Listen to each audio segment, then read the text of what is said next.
More than 80 firefighters have spent the last 21 hours tackling one of the biggest fires ever seen in Surrey. Hundreds of acres of heath and grassland have been destroyed at Pirbright and Ash. The recent hot weather has made the countryside so dry, a discarded match or cigarette would have been enough to cause this devastation.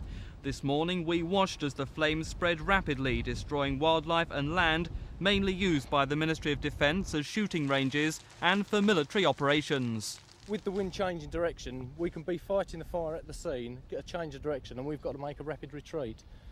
So it can be dangerous to us. And last night, at the height of the fire, the men also were having to wear breathing apparatus because of the smoke coming towards them.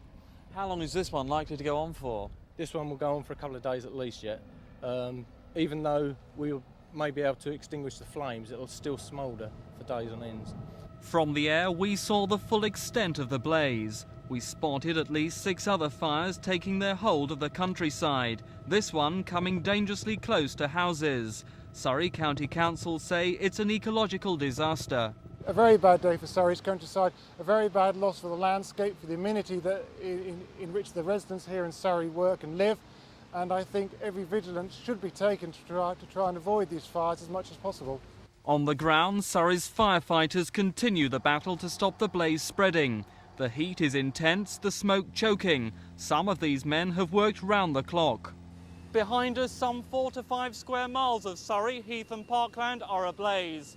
Firemen have been fighting the fire all night, today, and say they expect to be here for at least another couple of days.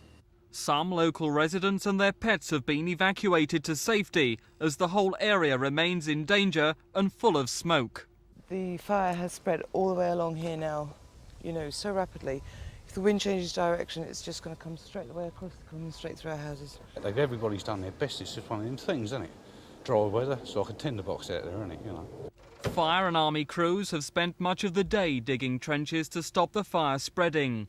These latest pictures from the scene show scores of army personnel helping the fire brigade to contain the blaze. Many homes are still engulfed in smoke, but with the wind making the whole situation unpredictable, no one really knows when the area will be back to normal. This is Mike Pearce in Surrey for Thames News.